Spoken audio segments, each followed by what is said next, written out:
Así que les traigo aquí al doctor. Dios te bendice, doctor. Gracias por el cariño.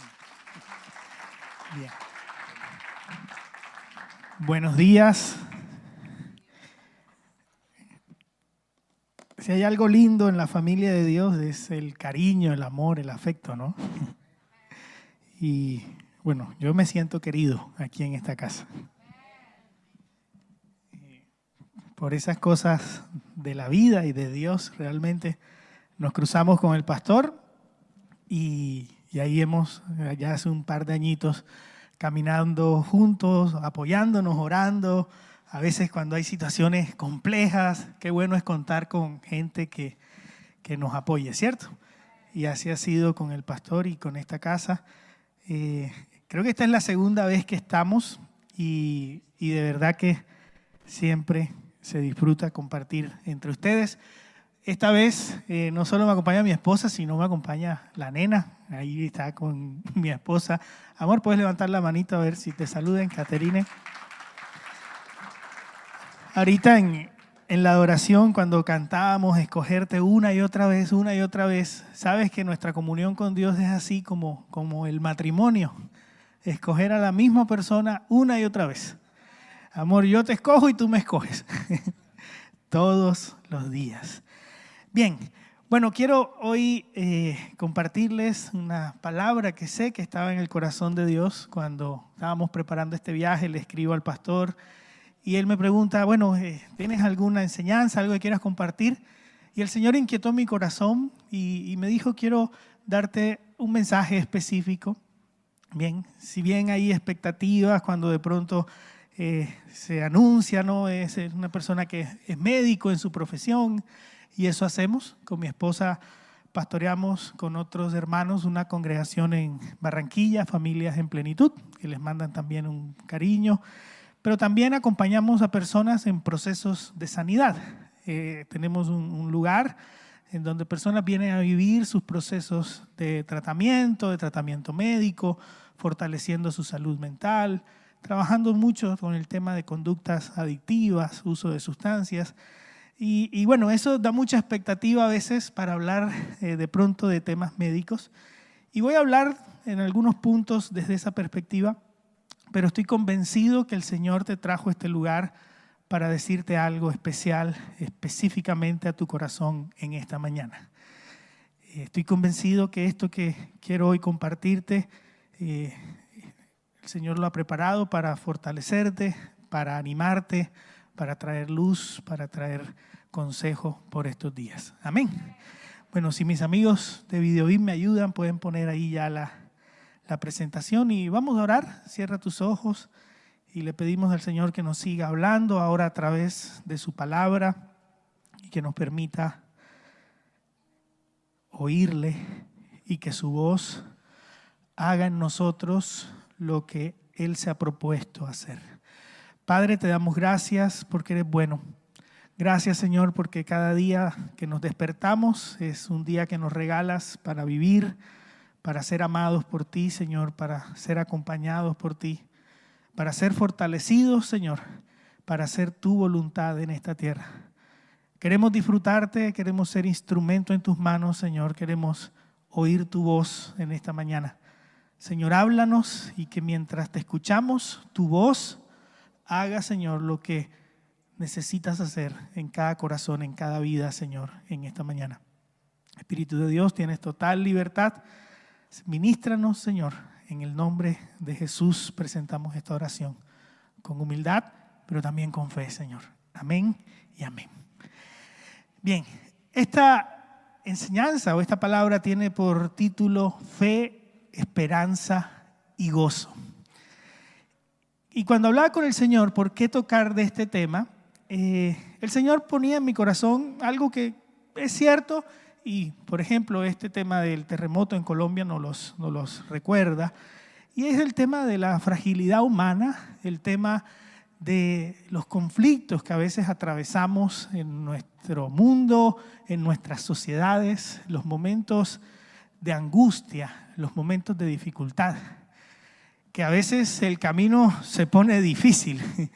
No sé cómo vengan tus días, No sé si tus días antes de venir acá estaban teñidos un poco de confusión o falta de energía. No sé si estaban teñidos de desesperanza o de desánimo. No sé de qué estaban teñidos, pero el Señor te trajo a este lugar para recordarte que Él ya te ha provisto todo lo que necesitas para afrontar las circunstancias de la vida. Amén. Es más, si tú miras la historia en Dios, todo esto ya estaba resuelto. Cuando dice que el Cordero fue inmolado desde antes de la fundación del mundo, quiere decir que ya esto estaba resuelto, solo estaba esperando el momento de la manifestación, cuando Jesús muere en la cruz y expresa consumado es. Ahí se manifestó en lo natural algo que ya había ocurrido en lo eterno.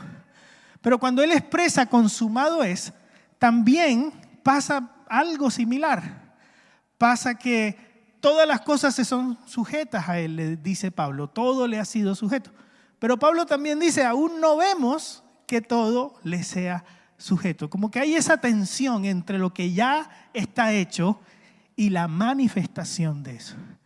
Y en esa tensión hay tiempo y esfuerzo que a veces como hijos de Dios experimentamos cierto rigor.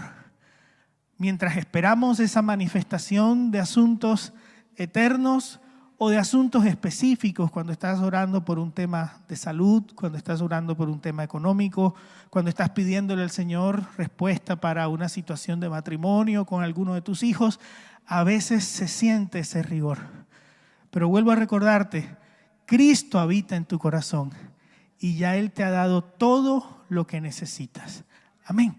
El tema es cómo hacemos que eso se manifieste. Desde un punto de vista psicológico, hay varios pensamientos que para mí son muy ciertos y son, por lo menos al modelo teórico que yo adhiero, desde la perspectiva psicológica que trabajo, que son muy ciertos. Hay un pensamiento muy conocido de un actor que se llama Viktor Frankl. Si me ayuda Videobeam, él dice lo siguiente, esta frase muy difundida, dice, entre el estímulo y la respuesta hay un espacio. O sea, entre el acontecimiento y cómo respondemos a ese acontecimiento hay un espacio. En ese espacio está nuestro poder de elegir la respuesta. En nuestra respuesta yace nuestro crecimiento y nuestra libertad. O sea, este autor está planteando que más allá de las cosas que vivimos, nosotros podemos elegir cómo afrontarlas. Es más, otra frase muy conocida de él, si me ayudan Videobeam, es esta que aparece en pantalla. Dice, si no está en tus manos cambiar una situación que te produce dolor, siempre podrás escoger la actitud con la que afrontes ese sufrimiento. Lo impresionante de estos pensamientos es que este autor, si puedes pasar la siguiente imagen, escribe su modelo teórico, por llamarlo de alguna manera, en un campo de concentración nazi. Él en esta época es psiquiatra, es neurólogo, es austriaco, o fue psiquiatra, neurólogo austriaco, y experimenta lo que es estar en un campo de concentración. Los relatos hablan de que él ve fallecer a su padre en sus brazos, su primera esposa, su madre fallece en un campo de concentración. Y no es que no haya pensado de pronto incluso en la muerte, sus escritos dan cuenta de algo de eso, pero es muy llamativo que en medio de todo ese sufrimiento él puede tener esta lucidez y expresar que tenemos la posibilidad de escoger cómo afrontamos las cosas que vivimos. Hay un modelo teórico, el modelo cognitivo-conductual, puedes pasar la que viene, que nos plantea algo similar, que no es tanto el acontecimiento, como ven ahí el árbol, ¿no?, sino cómo lo pensamos. ¿Sí se dan cuenta? Fíjense el árbol con florecitas y del lado izquierdo hay una señora que está con el puño arriba y del otro lado hay una pareja sonriente. Es el mismo árbol, pero ¿qué cambia? La perspectiva, la actitud, la vivencia. De pronto esta señora dice, todos los días tengo que levantarme a barrer estas hojas y la muchacha que tengo acá, mi hija que tiene 20 años no me ayuda. Los otros están viendo el mismo árbol, pero hay una seguramente valoración o interpretación de qué lindo árbol, y si el muchacho la está conquistando, le dice, mira, tus ojos son como los ojos lilas de esas hojas. Entonces la vivencia es diferente, aunque el acontecimiento es el mismo. La siguiente imagen me muestra un poquito lo mismo. Para algunos dice que viene un bote y esa es su esperanza de salvación. Para otro está llegando a tierra. ¿Qué te estoy intentando decir? Estos pensamientos yo creo que son muy ciertos. Yo creo que podemos escoger cómo afrontamos los sufrimientos. Yo creo que podemos ser intencionales en cómo pensamos las circunstancias para que a partir de pensarlas acertadamente nuestra vida emocional sea más liviana. Pero quiero decirte algo, separado de Él, nada podemos hacer. Por más que esta teoría sea cierta, si no tengo al Cristo de la gloria y la operación de su Espíritu en mi interior, la teoría va a saber a agua. La teoría y la letra va a ser pesada. Acompañando a personas en terapia, muchas veces escucho, bueno, doctor, ya sé qué hacer, ya sé que es mi responsabilidad mi vida emocional. Ya sé que tiene que ver con cómo pienso. Es más, cuando me lo dijo me enojé, porque me está diciendo en parte que es mi responsabilidad con cómo yo me siento. Ya me sé la teoría, pero ¿de dónde saco el poder para pensar lo bueno? ¿De dónde saco el poder para pensar con esperanza? ¿De dónde saco el poder para mantener un buen estado de ánimo a pesar de las circunstancias? Cuando llegamos a ese punto, más allá de los medicamentos que pueden ser útiles, bien indicados y cuando estén con acompañamiento médico, las palabras de Jesús resuenan mucho. Separados de mí nada puedes hacer, pero todo lo puedes en Cristo, que te fortalece. Amén. Sin Cristo, Efesios 2:12, puedes ponerlo en la presentación, dice que en aquel tiempo estabais sin Cristo, alejados de la ciudadanía de Israel y ajenos a los pactos de la promesa. Y mira cómo lo describe Pablo en Efesios. Dice, sin esperanza y sin Dios en el mundo. Wow, cuando estaba meditando en esto, de solo pensarlo, bueno, yo he tenido la gracia de que mi abuelo le enseñó a mi papá acerca del reino de los cielos y mi papá me enseñó a mí, así que yo nací rodeado del reino. Y si tú eres un hijo de padres cristianos o de hijos de Dios, mira, te aseguro que tienes una gran herencia, la mayor bendición. No pelees más con eso. Bien. De verdad que es una bendición nacer en un hogar en donde el amor de Dios esté presente y los principios del reino estén presentes. Eso funciona. Créeme que vivir la vida guiado por el Espíritu funciona. Así que puedo decirte que toda mi vida he tenido como una conciencia de que Dios ha estado ahí.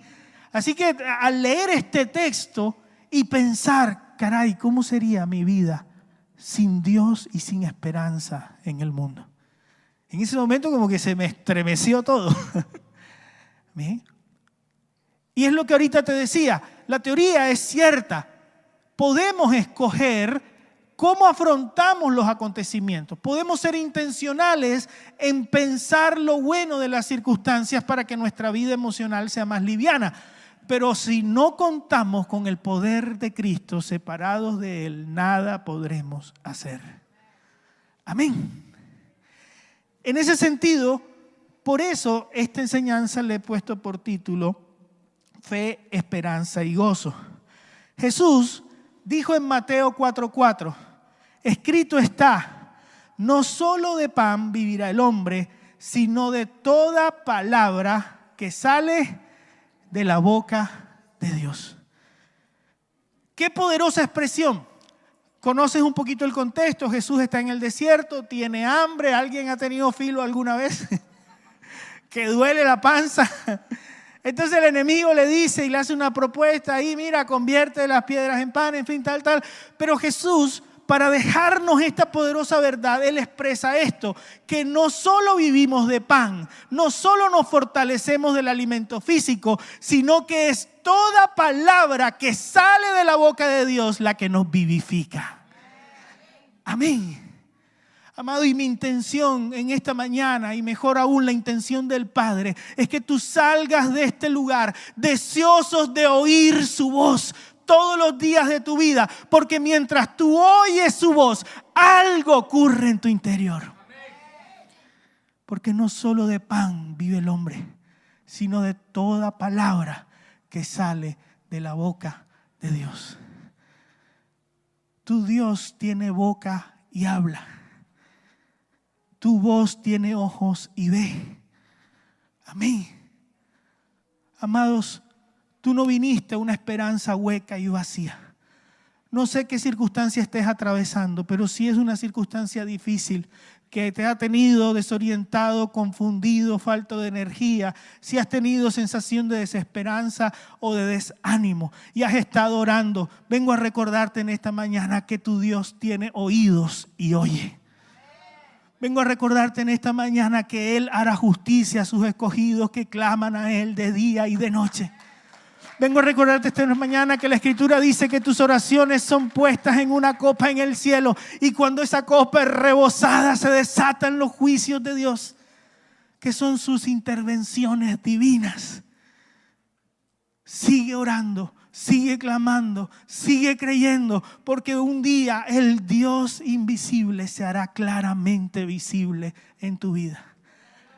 Ahora, mientras vivimos esa espera, esa manifestación, la palabra que sale de la boca de Dios hace algo en nosotros. Un amigo, quien ya está con el Señor, me compartía esto, que él le puso por nombre el ciclo de la palabra. Puedes poner el siguiente texto. Un ciclo es una serie de pasos que van encadenados, que se necesita el cumplimiento de la parte anterior para que el ciclo avance y se cumpla y haga su proceso. Por ejemplo, un ciclo muy sencillo es el ciclo del agua, ¿no? Digamos que llueve, el agua cae en los mares, en la tierra, ¿no? El sol hace su trabajo y entonces esa agua se evapora y sube nuevamente a las nubes, ¿no? Y ahí está un tiempo hasta que vuelve y así es el ciclo del agua. Bueno, más o menos así la palabra tiene un ciclo. En Isaías dice lo siguiente, Isaías 55, 10 y 11, dice, porque como desciende de los cielos la lluvia y la nieve, y no vuelve allá, sino que riega la tierra y la hace germinar y producir, y da semilla al que siembra y pan al que come, así será mi ¿qué? Mi palabra que sale de mi boca. No volverá a mí vacía, sino que hará lo que ¿qué? Lo que yo quiero. Y será prosperada en aquello para que la envíe. Voy a resumirte esto, pero ruego al Señor que Él te lo revele en el Espíritu. La palabra es Cristo. Él es el verbo. Dice en el principio era el verbo y el verbo estaba con Dios y el verbo era Dios. Entonces el Padre habla, suelta una palabra, sale Cristo de la boca del Padre, llega a esta tierra por medio de un enviado autorizado. Dice, ¿cómo serán enviados si no hay quien les envíe? Ese que es autorizado predica, enseña, anuncia. Esa palabra cae en nuestro corazón, parábola del sembrador, hace aquello para lo cual Dios la envió y vuelve al Padre con poder y gloria. El ciclo de la palabra. La palabra sale de la boca del Padre, es anunciada en lo natural por un enviado escogido. Un corazón que es buena tierra la recibe y la cree con el corazón y la confiesa con la boca y con acciones. Eso hace algo en nosotros y eso vuelve en gloria y poder a nuestro Dios. Amén. Tú eres buena tierra. Vuelvo a repetirlo, tú eres buena tierra. Vuelvo a repetirlo, tú eres buena tierra. Y el Padre está hablando en esta mañana. Y su voz se está escuchando en este lugar. Y su voz y sus semillas están cayendo en tu tierra. Y en esta mañana Él quiere que produzcan en tu corazón fe, esperanza y gozo. Para que puedas afrontar los desafíos de la vida dándole gloria al Padre, al Dios que te ha sostenido. Amén. Ahora, ¿por qué específicamente estos? ¿Qué es fe? Sabemos que Hebreos 11:1 dice que es pues la fe, la certeza de lo que se espera y la convicción de lo que no se ve. Permítemelo parafrasearte de esta manera. Fe es tener la perspectiva de Dios y su energía para algún asunto en esta tierra. Vuelvo a repetir. Fe es tener la perspectiva de Dios y su energía para algún asunto en esta tierra. Mira, a veces, con buena intención, erramos en el sentido de creer que fe es creer con todo el corazón. Un día estábamos en un grupo y el Señor estaba hablando de hacer milagros. Incluso tocamos un pasaje de resurrección de muertos. A los pocos días, un familiar de estas personas que estuvo en este grupo fallece. Y esta persona ora y pide que el Señor traiga resurrección. Y no ocurre. Y luego nos pregunta, ¿pero por qué si yo oré con fe? Si yo tuve fe en mi corazón, ¿por qué no se levantó mi familiar? Y sí, hay una disposición en nuestro corazón para creerle al Señor, pero quiero traer luz sobre esto. Fe no es que los deseos de nuestro corazón se cumplan porque creemos con todas las fuerzas. Dice que la fe viene por el oír. ¿Y el oír qué cosa? La palabra de Dios. Ahora, si Dios lo dijo, Él lo va a cumplir. Pero si Dios no lo ha dicho, no pretendamos torcer la mano de Dios. Amén. Fe, entonces, es tener la perspectiva de lo que Dios dice sobre cualquier asunto en esta tierra, pero no solo tener la perspectiva, sino tener la energía y el poder para transitar y caminar lo que Él está diciendo sobre ese asunto.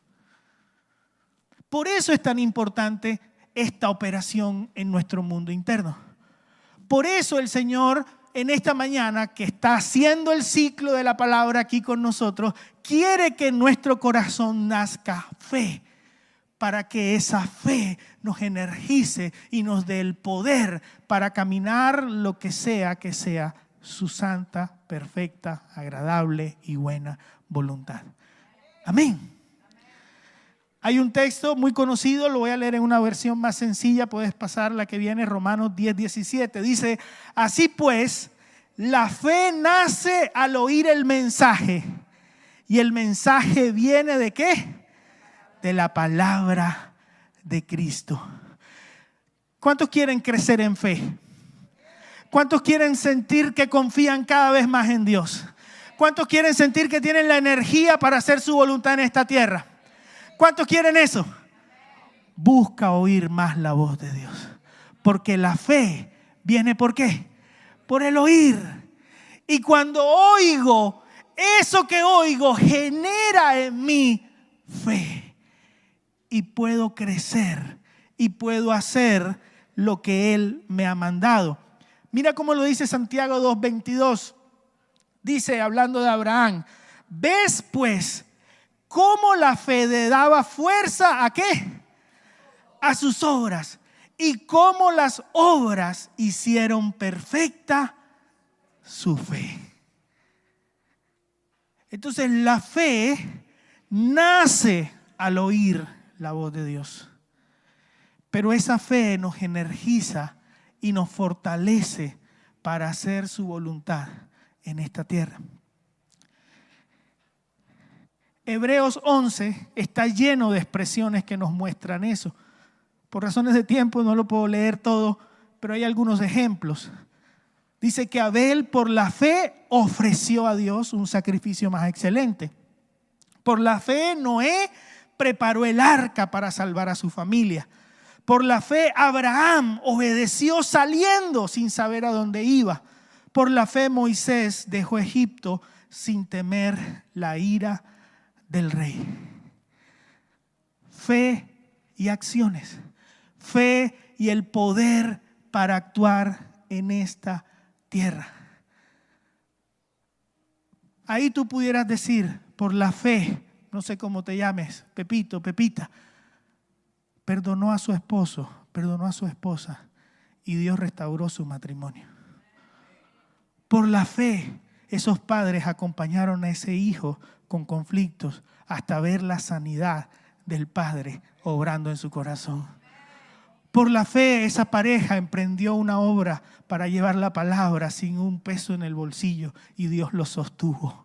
Por la fe, ese grupo fue a orar por los enfermos en la clínica y los enfermos se levantaban y se sanaban. Por la fe, fuiste luz en ese lugar donde Dios te puso. Por la fe, porque oíste, no porque tuviste una muy buena intención y una muy buena idea, porque a veces tenemos buenas ideas que nos meten en líos. Porque Dios no te ha dicho que es por ahí. Pero cuando Él te dice, Él te habla, en tu corazón se genera fe. Y la fe te da la perspectiva de Dios y la energía, la fuerza para hacer su voluntad. Amén. Así que Dios quiere que se genere fe, pero también que se genere esperanza. ¿Qué es esperanza? Esperanza es la capacidad de esperar con firmeza lo bueno. Vamos a leer Hebreos capítulo 6, 13 al 20.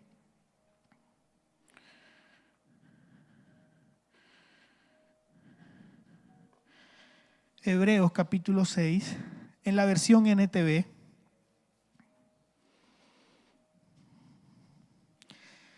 Y vas a ver claramente la relación entre fe y esperanza. Hebreos 6, del 13 al 20. Este texto habla de cómo Abraham oyó a Dios, recibió una promesa, eso genera fe y la fe produce también esperanza. Mira lo que dice, Hebreos 6, versículo 13, versión NTV dice, por ejemplo, estaba la promesa que Dios le hizo a Abraham, o sea, Dios le habló a Abraham. Como no existía nadie superior a Dios por quien jurar, Dios juró por su propio nombre, diciendo, ciertamente te bendeciré y multiplicaré tu descendencia hasta que sea incontable. Eso fue lo que Dios habló, lo que Dios dijo. Entonces, Abraham esperó con paciencia y recibió lo que Dios le había prometido. Ahora bien, cuando las personas hacen un juramento, invocan a alguien superior a ellas para obligarse a cumplirlo. Y no cabe ninguna duda de que ese juramento conlleva una obligación.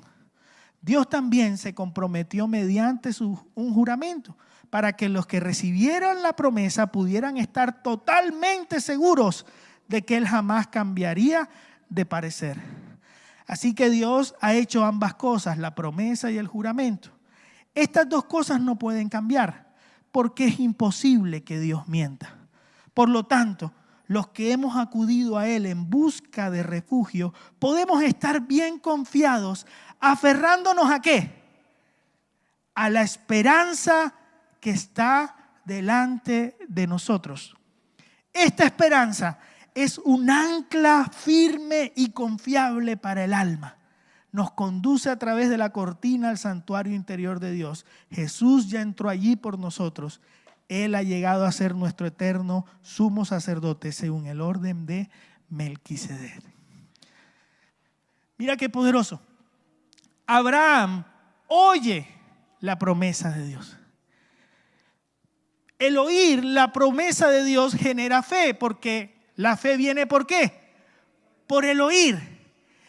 Y el tener eso en su corazón ha generado esperanza, la capacidad de esperar lo bueno, que se convierte en un ancla firme para el alma. Porque tu esperanza no está puesta ni en un político, ni en la empresa, ni en el dinero de la cuenta.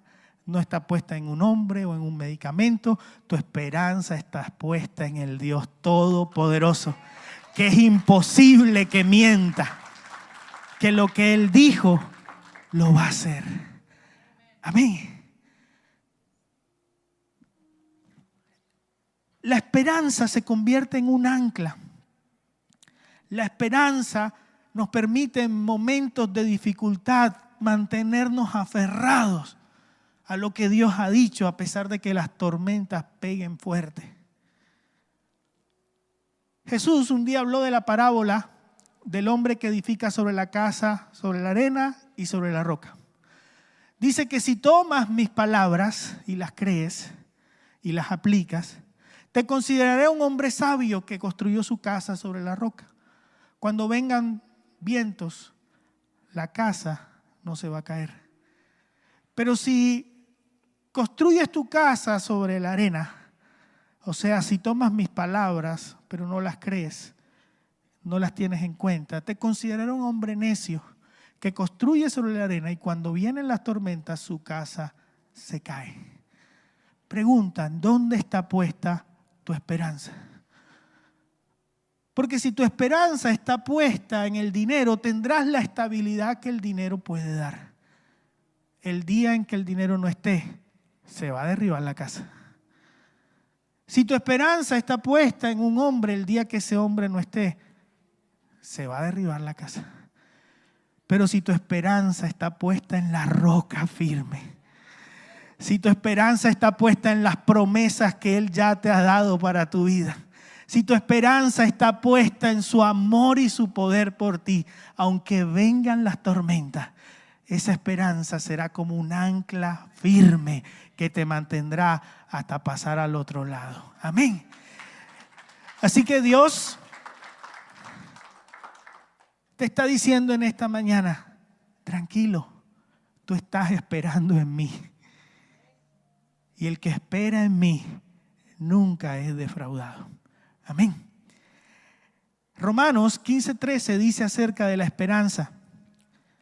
Dice, le pido a Dios, fuente de esperanza, que los llene completamente de alegría y paz porque confían en Él. Entonces rebosarán de una esperanza segura mediante el poder del Espíritu Santo. Amén. Él es fuente de esperanza. Y lo lindo es que esta esperanza nos llena de alegría y paz, porque confiamos en Él. Quiero que veamos Efesios capítulo 1, versículos 15 y 18. Efesios capítulo 1, versículo 15 y 18 en versión NTV dice así. Pablo está orando por unas personas que están creciendo en la fe. Y dice, desde que me enteré de su profunda fe en el Señor Jesús y del amor que tienen por el pueblo de Dios en todas partes, no he dejado de dar gracias a Dios por ustedes. Los recuerdo constantemente en mis oraciones y le pido a Dios, el glorioso Padre de nuestro Señor Jesucristo, que les dé sabiduría espiritual y percepción para que crezcan en el conocimiento de Dios. Pido que les inunde de luz el corazón para que puedan entender la esperanza segura que Él ha dado a los que llamó, es decir, su pueblo santo, quien son su rica y gloriosa herencia. Mira, esto debo decirlo. Pablo nos está mostrando aquí que para que se nos sea revelada la esperanza a la que nos fuimos llamados, es una obra del Espíritu Santo y requiere de oración. Pablo está diciendo, yo me enteré que ustedes confían en el Señor y lo aman. Desde ese momento he empezado a orar y he pedido que espíritu de revelación y sabiduría venga sobre ustedes y alumbre los ojos de su entendimiento y les haga comprender la esperanza a la cual fueron llamados. No es ni más ni menos que Cristo, esperanza de gloria. Yo ruego al Señor que tú puedas comprender que no estás solo, que no estás sola. Que Cristo habita en tu corazón y en quien tú tienes depositada la esperanza es confiable. Amén. Y entonces en medio de las adversidades podremos caminar con fe, con la perspectiva de Dios y su energía, pero también con la postura que se requiere para esperar lo bueno. No sé si alguna vez fuiste a terapia, pero el psicólogo muchas veces te dice, piensa lo bueno. En lugar de tantos pensamientos catastróficos, sobre todo las personas ansiosas, se imaginan 20 escenarios y los 20 son todos negativos. Y el psicólogo te dice, oye, pero bueno, en lugar de 20 negativos, vamos a bajarlo a 15 negativos y 5 buenos. Y de pronto el psicólogo te dice, bueno, tienes 3 escenarios negativos, vamos a poner uno negativo, uno más o menos y uno mejor, como para enseñarte a pensar lo bueno. Vuelvo a repetir, separado de Él, nada puedes hacer. Pero todo lo puedes en Cristo que te fortalece. Cuando Él enciende la esperanza en tu interior, tú puedes caminar como viendo al invisible, porque tu esperanza no está puesta en alguien que miente. Tu esperanza está puesta en el Dios confiable, todopoderoso. Y ahí entonces la terapia funciona más. Porque puedes pensar desde Cristo, o mejor dicho, Cristo puede pensar a través tuyo y tener la perspectiva de Dios. Por último, con respecto a la esperanza, Romanos 15:4 dice, todo lo que se escribió en el pasado fue para dejarnos una enseñanza y para que tengamos ¿qué? Esperanza. Y mira lo que dice aquí, poderoso.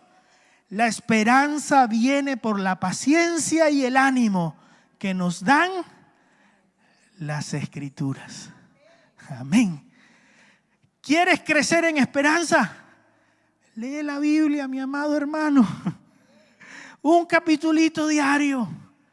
Lo primero, antes de conectarte al WhatsApp, al Instagram, al Twitter, al Truth, a la red social que uses, antes de eso, agarra y lee un capítulo de la Biblia.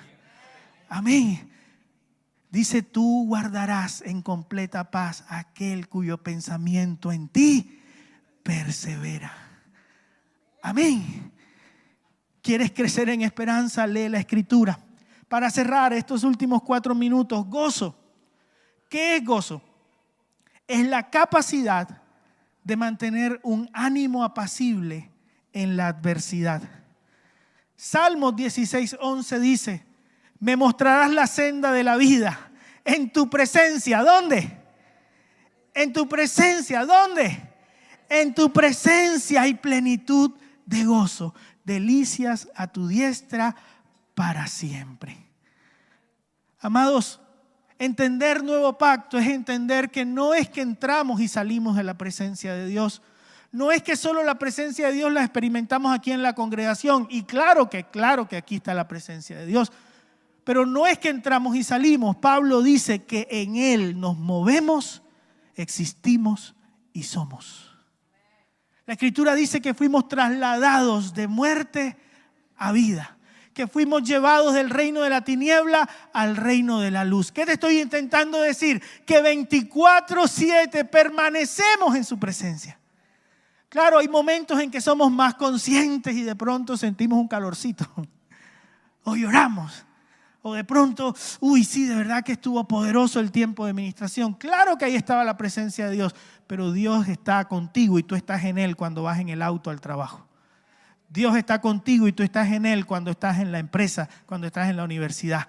Así que delante de Él, en su presencia, siempre hay plenitud de gozo.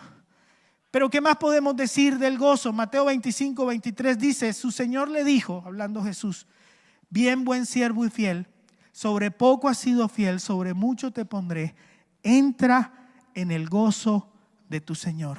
Mateo 25, 23. No tengo tiempo para hablarte de esta profundidad, Dios permita en otra ocasión. Pero el gozo de tu Señor no se da solamente cuando morimos y entramos al reino de los cielos en plenitud, que ya estamos en el reino, vivimos en el reino, pero cuando morimos como que vemos a cara descubierta todos, sin velos. El gozo de tu Señor es un lugar celestial que tu espíritu y tu alma experimentan cuando obedeces al Señor y eres fiel. ¿Quieres crecer en gozo? Obedece a Dios. Es en la obediencia que experimentamos el gozo de nuestro Señor.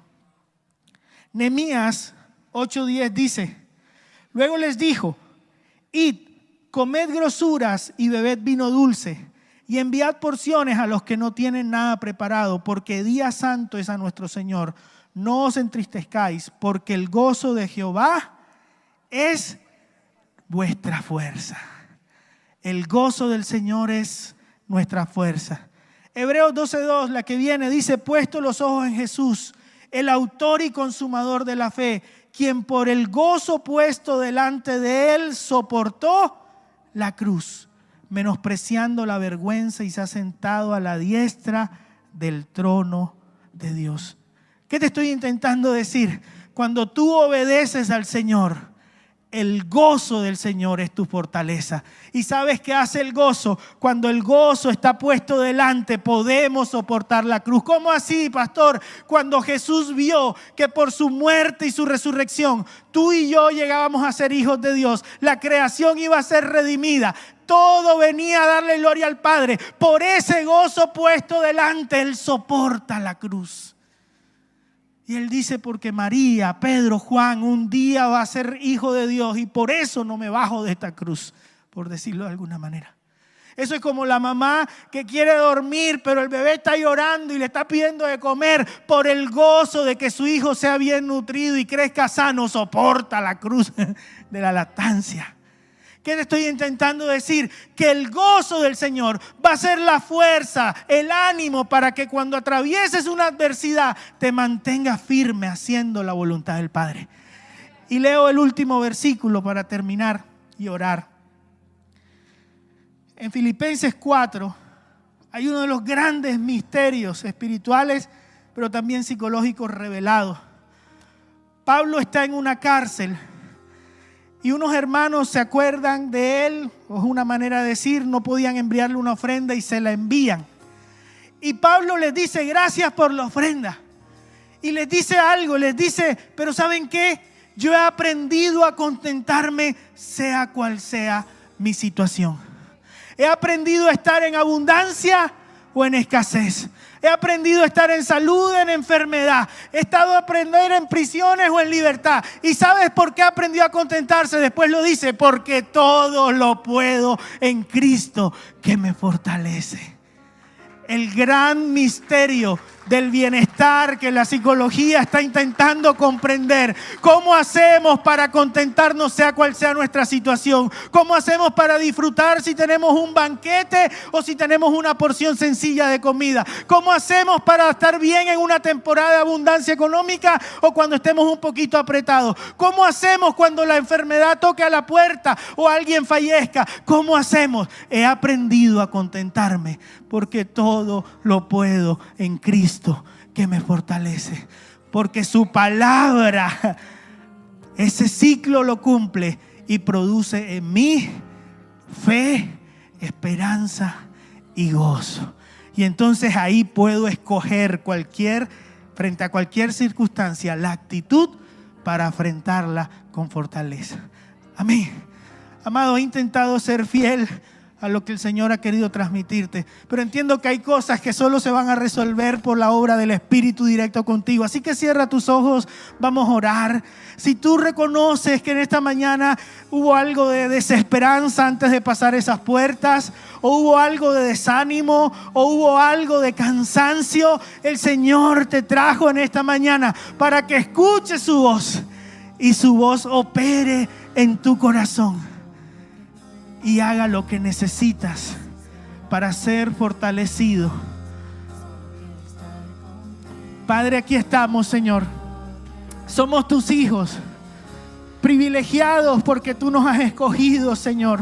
Bendecidos, Señor, porque nos has llamado a libertad.